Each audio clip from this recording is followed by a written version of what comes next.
ऐसा ऐसा मेरे साथ पहली बार नहीं हो रहा। और मतलब बोलने से पहले मुझे बता भी दिया जाता है कि तुम 2 मिनट 5 मिनट इतना ही बोलोगे, तो अभी भी बता दिया गया है कि बहुत थोड़ी थोड़ी बात करेंगे आप। और आमतौर पे मतलब अभी जब हम बैठे हैं यहाँ पे, जिस तरीके से हमने सुना साथी सृजन को और नलिन सर को जो है, तो उसके बाद अब बहुत कुछ बोलने को बचता भी नहीं है। हाँ, बहुत कुछ बोलने को बचता नहीं है, क्योंकि बहुत विस्तार से और बहुत बेहतरीन ढंग से बातें हुई। जो हमारा विषय था कि जंतर मंतर के आंदोलन के बाद की अब आगे की दिशा क्या होगी।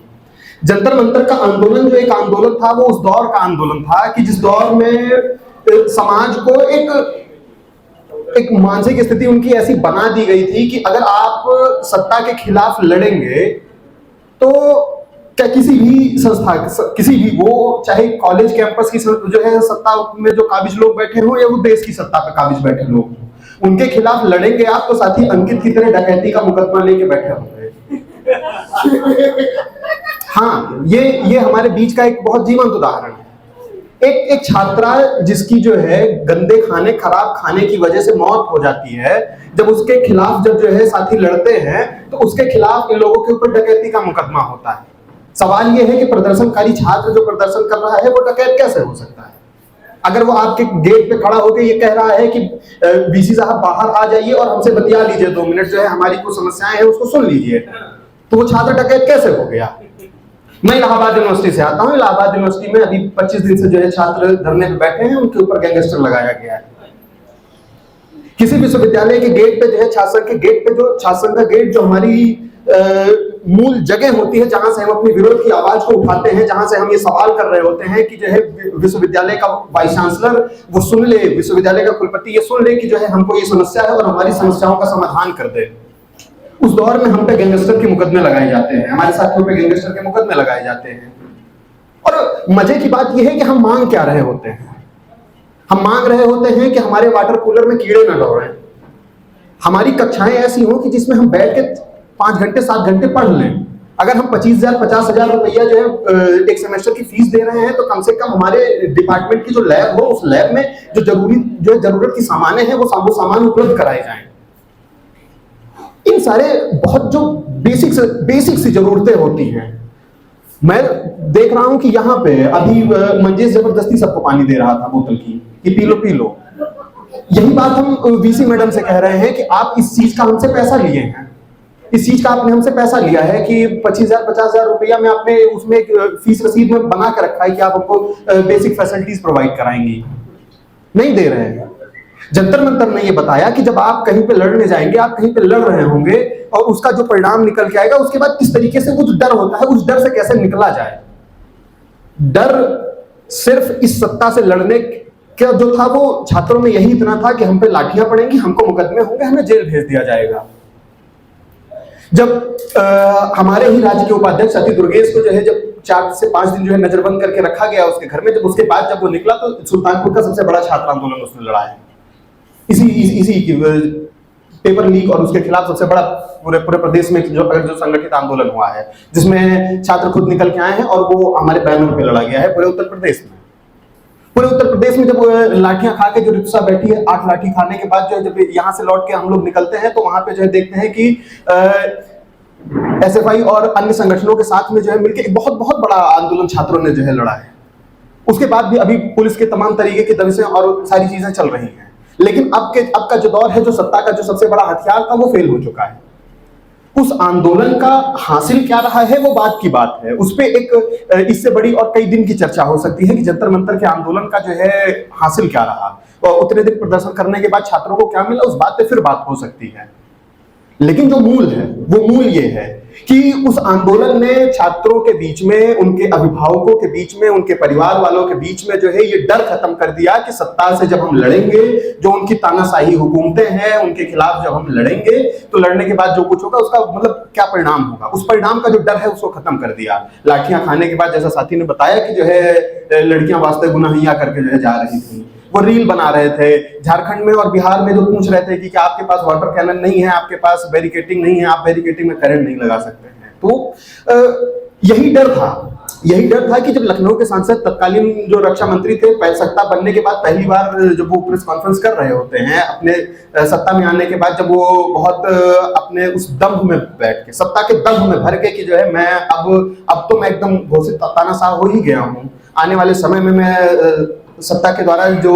लोकतंत्र और उनको बचाने वाली जो मशीनरी है मैं उस पर कब्जा कर ही लूंगा, उस दम्भ में भर के, उस विश्वास में भर के जब जो है वो बोल रहे होते हैं कि हमारे यहाँ इस्तीफे नहीं होते हैं, तो उन्हीं बच्चों ने, जिन्होंने हमसे छोटे छोटे लोगों ने जो है, मतलब उम्र में छोटे छोटे, तजुर्बे और हौसले में वो हमसे बहुत मजबूत है, वो छोटी छोटी उम्र के बच्चों ने जब लड़ा और लड़के जब एक शिक्षा मंत्री को अपने पद से हटाया तो मजबूर किया, जैसा साथी बता रहे थे कि मजबूर किया कि भाजपा जैसी जो लगातार पूरे देश के अंदर शिक्षा व्यवस्था को बर्बाद कर रही है, हर जगह संघी लंपटों को सत्ता में काबिज करके, चाहे वो वाइस चांसलर का पद हो या प्रोफेसर का या उस विभाग के चपरासी का पद हो, छोटे से लेके बड़े पद तक जहां पे वो अपने लंपट भर रही है, उस दौर में जो है उन्होंने शिक्षा मंत्री का इस्तीफा लिया है। ये अलग बात है कि फिर जो है एक बीए पास जो है आदमी को उन्होंने शिक्षा मंत्री बनाया, लेकिन उनके उस दम को उन्होंने तोड़ा है। उन्होंने उस दम को तोड़ा कि जो है हमारे देश का कोई शिक्षा मंत्री होगा, अगर कोई भी मंत्री होगा, अगर उसको इस बात का गुरूर होगा कि हम ही सब कुछ हैं और हम स्याही सफेद जो कुछ भी करेंगे वो सब कुछ सही होगा, तो उन्होंने उसको खत्म किया है। आज के दौर में उत्तर प्रदेश 2027 में जहां पे विधानसभा चुनाव होने हैं, जिस दौर में ये बात होनी चाहिए थी कि शिक्षा व्यवस्था कैसी होगी, वहां का मुख्यमंत्री ये कह रहा है कि वहां के मुख्यमंत्री को कोई फर्क नहीं पड़ रहा है। वहां का शिक्षा मंत्री विधानसभा में बैठ के जब जो भाषण पढ़ रहा है, हिंदी का भाषण, वो देख के नहीं पढ़ पा रहा है। और ऐसा आदमी हमारे देश का शिक्षा मंत्री, हमारे राज्य का शिक्षा मंत्री। उत्तर प्रदेश अमेठी की ये तस्वीरें हैं, अगर आप सबको दिखें, यहाँ पे ये रोड है प्राइमरी स्कूलों में जाने की छात्रों की, ये पानी से भरे स्कूलों में जो है बच्चे स्कूल जाने पे मजबूर हैं। ठीक ऐसी ही कंडीशन उत्तर प्रदेश के उस जिले में जहां पे अभी हजारों करोड़ रुपए खर्च करके कुंभ का आयोजन किया गया, वहां के स्कूलों की है, प्राइमरी स्कूलों की है। उसी घाट पे, जिस घाट पे कुंभ का आयोजन हुआ, जहां पे कुंभ के टेंट लगे थे, उस घाट से मात्र 300 से 400 मीटर की दूरी पे एक स्कूल है, दररिया में। उस स्कूल को सिर्फ इसलिए बंद कर दिया गया कि उसकी 3 साल पहले बंद कर दिया गया कि उस स्कूल की मरम्मत नहीं हो रही है। एक जिला जिसमें खर्च करने के लिए हमारे पास हजारों करोड़ रुपए हैं, कुंभ के नाम से, एक धार्मिक आयोजन कराने के नाम से, उस जिले में एक स्कूल में खर्च करने, उसकी मरम्मत कराने के लिए हमारे पास 2 से 3 लाख रुपए नहीं। इस राज्य सरकार के पास 2 से 3 लाख रुपए नहीं है कि उसकी छत को सही करा दिया जाए, वहां पे गेट लगा दिया जाए, वहां पे 1-2 मास्टर बढ़ा दिए जाए। इस राज्य सरकार के पास इतने पैसे नहीं है। बात सवाल पैसे की नहीं होती है, बात मनसा की होती है। मनसा की बात को अभी नीति आयोग की रिपोर्ट ने ये बात, अब उनकी मनसा को तय कर दिया कि पूरे देश के अंदर 90,000 जो है प्राइमरी स्कूल को उन्होंने बंद कर दिया है। 90,000 प्राइमरी स्कूल बंद होने का मतलब होता है कि ऐसे बच्चे, मैं तस्वीर खोलने में थोड़ा सा वक्त लग जाएगा, नहीं तो मैं दिखाता कि प्राइमरी स्कूलों में जाने वाले बच्चे किस परिवार से आते हैं, किस स्थिति से आते हैं, जो वहां उस स्कूल में पढ़ने जाते हैं। इस बदहाल स्थिति में भी वो प्राइमरी स्कूलों में पढ़ने पे मजबूर हैं। वो किस परिवार से आते हैं, किस परिवार के बच्चों की शिक्षा को छीना गया है, उनको कौन से ऐसे परिवार हैं जिनको शिक्षा से वंचित किया जा रहा है। वो गलगोटिया अमेठी में पढ़ने जाने वाले बच्चे नहीं, वो शिक्षा छीनी गई है, वो शिक्षा छीनी गई है उन बच्चों की जिनके माँ बाप जो है सड़क पे प्लास्टिक का कूड़ा करके डिब्बा जो है बिनते हैं। 90,000 स्कूल जब बंद कर रहे होते हैं तो एक स्कूल में अगर न्यूनतम 4 से 5 सरकारी अध्यापक की नियुक्ति होती तो वो 5 लाख 6 लाख छात्रों के रोजगार पाने के भविष्य को बर्बाद किया गया है। वो 90,000 स्कूल जो बंद हुए हैं, वो 90,000 स्कूल का बंद करना जो है वो 90,000 रसोइयों की पेट पे लात मारना है। वो 90,000 आशाकर्मी और तमाम जो लोग जो उस स्कूल को चलाने में जो है जिनके जीवन खर्च हो रहे हैं, जिनके जीवन बर्बाद हो रहे हैं, जिनके जीवन वहां से मिलने तनख्वाह से जिनका जीवन चलना है, वो उनके जीवन को बर्बाद करने का काम है। ये इस देश की हकीकत है कि किस तरीके से इस देश का शिक्षा मंत्री या इस देश की सरकार शिक्षा व्यवस्था के बारे में समझती है। ये जंतर मंतर का आंदोलन ये वहां से बताता है कि जब जंतर मंतर के आंदोलन पे छात्रों की जीत हुई, उस जीत के बाद बिहार में प्रदर्शन हुए, उत्तर प्रदेश में प्रदर्शन हुए, झारखंड में प्रदर्शन चल रहे हैं। अब देश के हर एक राजनीतिक दल को इस बात के लिए मजबूर होना पड़ा है कि वो शिक्षा और रोजगार के सवाल पे बात करेगा। मौजूदा सत्तासीन भाजपा झारखंड में जाके प्रदर्शन में शामिल है लोगों के साथ, भले वो उकसा रही है और लाठी खिलवा रही है, लेकिन वो वहां पे थोड़ी थोड़ी बात कर रही है शिक्षा के बारे में। और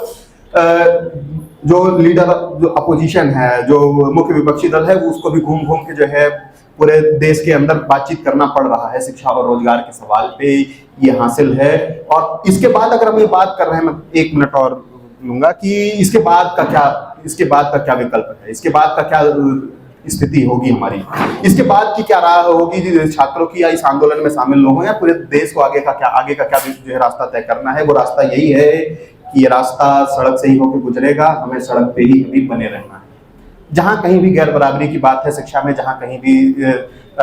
सामाजिक उसमें दिक्कतें हैं, वो चाहे अंबेडकर नगर, जालौन, सहारनपुर और अन्य जो राज्य वहां पे मेडिकल कॉलेज में आरक्षण का सवाल हो, या फीस की जो है बुढ़ाना मुजफ्फरनगर में फीस के सवाल पे लड़ रहे, आत्महत्या कर लिए हमारे संगठन के साथी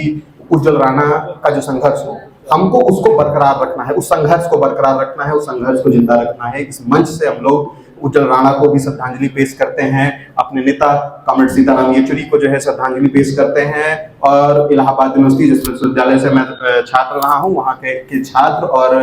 अमर शहीद क्रांतिकारी लाल बहादुर का भी आज जन्मदिन है, और इस मंच से हम उनको भी अपना क्रांतिकारी इस्तेकबाल और श्रद्धांजलि पेश करते हैं। इस आंदोलन का जो हासिल है, इस आंदोलन की जो जीत है या आगे की दिशा है, वो यही है कि हम अभी भी सड़क पर बने रहेंगे, और तब तक बने रहेंगे, वो सत्ता परिवर्तन, जैसे साथियों ने कहा कि सत्ता परिवर्तन तक बने रहना है। सत्ता परिवर्तन के बाद भी अगर लड़ाई की जरूरत है, समाज में गैर बराबरी और शिक्षा में व्याप्त जो समस्याएं हैं, उसको समाप्त जब तक नहीं कर दिया जाता है, जब तक सामाजिक बराबरी गैर बराबरी को नहीं खत्म कर दिया जाता, सामाजिक गैर बराबरी को नहीं खत्म कर देते हम, तब तक लड़ेंगे। इसी बात के साथ इंकलाब जिंदाबाद। बहुत